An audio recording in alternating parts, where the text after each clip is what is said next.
نحمده ونصلي ونسلم على سيدنا ومولانا محمد نبي الأمين المكين الحليم الكريم الرؤوف الرحيم أما بعد فأعوذ بالله من الشيطان الرجيم بسم الله الرحمن الرحيم. عزیزان ملت اسلامیہ، حمد کامل اور ثناء تام، تمام تعریف اور تمام ثنا کے لائق رب العالمین کی ذات ہے جس نے پردہ ادب میں چھپی ہوئی چیزوں کو، یعنی جو چیزیں ظاہر نہ تھیں، ہم ہیں، آپ ہیں، پوری کائنات ہیں، چھپی ہوئی چیزوں کو زیور وجود سے آراستہ کر کے پوری کائنات کو وجود بخش کر اپنے واجب الوجود ہونے کا اظہار فرمایا ہے۔ نہ لفظوں کے پیچ و تاب اس کی حقیقت کو ظاہر کر سکتے ہیں، نہ ہماری فکر کی گہرائیاں اس کی لامحدود ربوبیت کا ادراک کر سکتی ہیں، سوچ سکتی ہیں۔ اگر ہم اس کے قرب کو دیکھیں کہ وہ ہمارے کتنا قریب ہیں تو قرآن میں وہ فرماتا ہے من حبل الورید، بندو میں تمہاری شاہ رگ جب میں شاہ رگ سے بھی زیادہ قریب تر ہوں، اور اس کی دوری کی طرف نظر کریں تو ہمارے فکر و خیال کا دائرہ اس کی لامتناہی دور تک جا بھی نہیں سکتا۔ عزیزان ملت اسلامیہ، زمین پر جتنے بہار ہو رہی ہے اور کائنات میں جس جس شے کا وجود ہو رہا ہے، ان تمام چیزوں کا وہ خالق بھی ہیں، مالک بھی ہیں، اور جو غالب چیزیں ہیں ان کو وہ زندگی عطا کر رہا ہے۔ اس کے اندر جتنی صفتیں پائی جاتی ہیں وہ تمام صفتیں اس نے حاصل نہیں کی ہیں، بلکہ تمام صفتیں وہ جب سے ہیں اس کے ساتھ موجود ہیں۔ چنانچہ وہ ہے، ہوا نہیں ہے، وہ سنتا ہے، دیکھتا ہے۔ سنتا کیسا سنتا ہے؟ ہم اگر نہ بولیں، خاموش رہیں، دل میں اگر خیال بھی چل رہے ہیں، وہ دل کے خیالوں کو بھی جانتا ہے اور ان خیالوں کے راز کو بھی جانتا ہے، اور ہر شے کو دیکھ رہا ہے۔ اور یاد رکھ لیں کہ وہ اس سننے اور دیکھنے میں نہ آنکھ کا محتاج ہے نہ کان کا محتاج ہے۔ اس نے تو ہمارے لیے یہ اسباب بنا دیے کہ ہماری آنکھیں دیکھتی ہیں، ہمارے کان سنتے ہیں۔ رب اگر حکم اٹھا لے، اگر اس کا امر بدل جائے تو ہمارے عقائد میں ہونا چاہیے کہ وہ رب ہر شے پر قدرت رکھتا ہے۔ اگر وہ چاہے تو ہماری آنکھ سنے اور کان دیکھے۔ کروڑوں آگ ہوتی ہیں کہ وہ جلا نہ سکے، سمندر کے پانی پی لے جائیں، پانی کی پیاس نہ بجھے۔ رب کا امر ہے، رب کا حکم ہے، وہ کسی شے کا محتاج نہیں ہے۔ اس نے ہماری زندگی اسباب سے چلائی ہے تاکہ ہماری نظر صرف اور صرف مسبب الاسباب پر رہے، ورنہ وہ اپنے سننے اور دیکھنے میں نہ کان کا محتاج ہے نہ آنکھ کا محتاج ہے۔ وہ تو اس وقت سے دیکھ رہا ہے جبکہ دکھائی دینے والی چیز تک نہ تھی۔ وہ اس وقت سے سن رہا ہے جس وقت سے سنائی جانے والی چیز ہی کوئی نہ تھی۔ للہ الامر، اس کی حکومت من قبل، ازل سے اس کی حکومت ہے، اور من بعد اس کی حکومت ابد تک رہنے والی ہے۔ اس کی حضور کی کوئی زبان نہیں ہے۔ درود و سلام ہے اس کے برگزیدہ پیغمبر حضرت محمد مصطفیٰ صلی اللہ تعالی علیہ وسلم۔ کتنا پیارا نام ہے حضرت محمد مصطفیٰ صلی اللہ تعالی علیہ وسلم، جنہیں اس نے اپنا برگزیدہ بنا کر عالمین کا معلم بنا کر بھیجا ہے، اور اپنے ارادے کی زبان بھی عطا کیا ہے، اور اپنی وحی کو بتانے والا برگزیدہ بنا کر بھیجا ہے۔ اور تمام مخلوق کے آپ جتنے بھی سالکان راہ حق ہیں، وصول اللہ کو پانے والی منزلوں کے جتنے راہی ہیں، جتنے مسافر ہیں، سب کے میرے مصطفیٰ مرشد بھی ہیں، سب کے پیشوا بھی ہیں۔ وہ مثل آفتاب اس دنیا میں جگمگائے جنہوں نے اپنی ذات سے توحید پروردگار اللہ رب العزت کی وحدانیت کو دنیا کے سامنے بکھیرا، عالمین کے معلم بن کر عالم والوں کو اس وحدہ لا شریک کے سامنے اپنی عاجزی، اپنی بندگی نچھاور کرنے کا درس دیا ہے۔ گویا تبلیغ کے ذریعے مصطفیٰ جان رحمت صلی اللہ علیہ وسلم نے جن کی پوری زندگی، جن کی حیات طیبہ کا لمحہ لمحہ اطاعت اور بندگی میں بسر ہوا، اور جنہوں نے پوری زندگی تبلیغ کے ذریعے اللہ کے بندوں کی اللہ سے سنا کروائی ہے۔ اور یہ جو عالم بالا ہے اور جو کچھ بھی ہے، جو کچھ نظر آتا ہے، جو کچھ بھی ہوتا ہے، وہ انہی کی وجہ سے ہوتا ہے، انہی کے طفیل ہوتا ہے۔ اگر کسی کو ایمان کی ترقی بھی اگر ملتی ہے تو وہ انہی کے نام پاک کے صدقے سے ملتی ہے، اور اگر کوئی رجیم اور ابدی لعنت کا مستحق بھی ٹھہرتا ہے تو ان کی شان میں گستاخی کے سبب ٹھہرتا ہے۔ اللہ رب العزت کی حکمت کے تمام تعریف کے لائق ہے اس کی حکمت کہ اس نے انسانیت کو گمراہی سے نکالنے کے لیے ہر دور میں اور ہر قوم کے لیے اپنے رہنما ارسال فرمائے۔ جھوٹ کا قلعہ کما کرنے کے لیے ہمیشہ صداقت کے آفتاب کو میرے رب نے منور کیا ہے، اور جہالت کے اندھیروں کو ختم کرنے کے لیے ہمہ وقت علم لدنی کے چراغ کو جلایا ہے۔ سو اللہ رب العزت کی یہ نمائندے ہر دور اور ہر زمانے میں کبھی انبیاء کی صورت جلوہ گر ہوئے جن کو اس نے چن لیا، کبھی مرسلین اعظام تمام انبیاء کرام کی شکل میں جلوہ گر ہوئے، کبھی ائمہ خدا کی شکل میں ان کی حیثیت سے آئے۔ نبی اول حضرت آدم علیہ نبی علیہ السلام سے لے کر نبی آخر الزمان حضرت محمد مصطفیٰ صلی اللہ علیہ وسلم تک، اور ولایت کے سرداروں میں سب سے اول امام حضرت مولا علی شیر خدا رضی اللہ تعالی عنہ سے لے کر ولایت کے 12ویں امام امام مہدی علیہ السلام تک جتنے بھی ائمہ ہیں اور جتنے بھی ائمہ خدا آئے، یہ خدا کے جتنے بھی منتخب کردہ تھے۔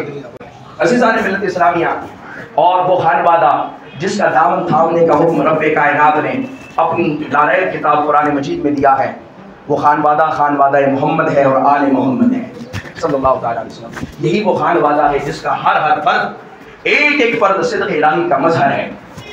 آج اسی خانوادے کے ایک فرد کا تعارف کے لیے میں نے اتنی بڑی تمہید پڑھی ہے۔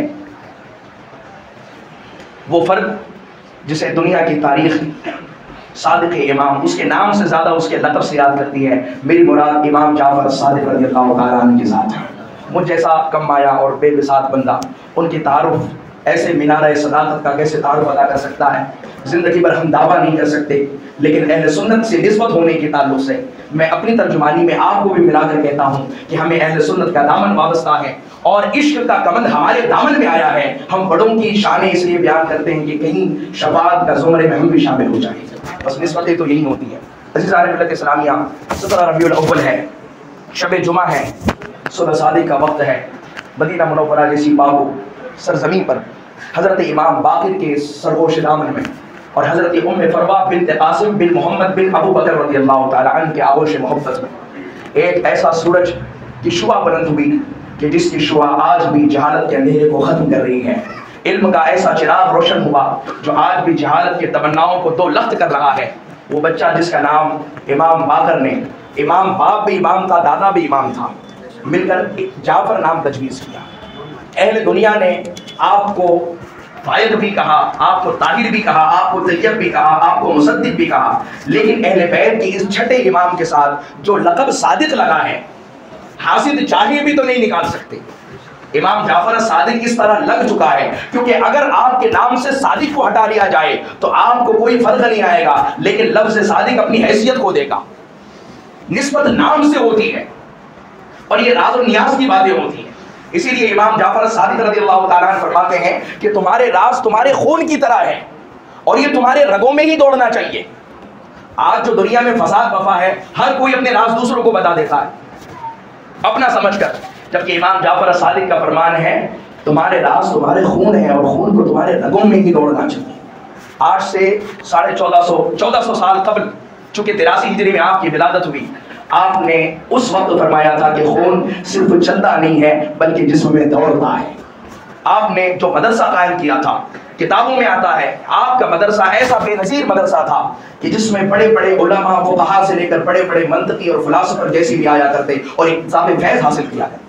سو اصلی علوم اور دینی علوم کا سنگم اگر کسی نے ایسا ادارہ کھولا ہے تو سب سے پہلی ذات وہ آقا علیہ السلام کی اس بیٹے اس زمانے میں، جبکہ تمام ایک طرف بنو امیہ اپنے قدم اکھیڑ رہے تھے اور بنو عباس اپنے قدم کو جما رہے تھے، امت فتنے میں مبتلا تھی۔ ایسے وقت میں لوگوں کو علم دین اور علم دنیا سے سیراب کرنے کے لیے اگر کسی نے اپنا جامعہ اپنے گھر پر قائم کیا تو امام جعفر صادق کی ذات ہے۔ وہ امام جعفر صادق جن کے حوالے سے امام ابو حنیفہ، جو ہم سب کے ہم حنفی ہیں، ہم سب کے امام ابو حنیفہ نعمان بن ثابت، وہ فرماتے ہیں لعنک النعمان لسنتان لعنک النعمان، کہ اگر میں نے 2 سال کی صحبت امام جعفر صادق کی نہ پائی ہوتی تو امام ابو حنیفہ ہلاک ہو گیا ہوگا۔ سو جن کے در سے علم کی خیراتیں بیٹھی ہیں وہ امام جعفر صادق کا نام ہے۔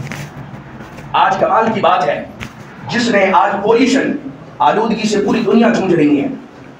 آپ کے زمانے جب کہ یہ کارخانے وجود میں نہیں آئے تھے، زہریلی فضلے وجود میں نہیں تھے، یہ دھواں چھوڑتی گاڑیاں نہیں تھی، اس وقت آپ نے کہا تھا کہ اپنی زندگی کو اس طرح سادہ بنا لو کہ آلودگی تمہارے ماحول کو متاثر نہ کر سکے، کیونکہ ایک زمانہ آئے گا آلودگی ایسی ہوگی کہ لوگوں کو زندگی گزارنا مشکل نہیں بلکہ ناممکن ہو جائے گا۔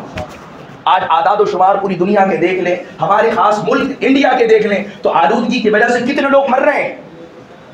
امام جعفر صادق نے سب سے پہلے لائٹ تھیوری کا نظام پیش کیا۔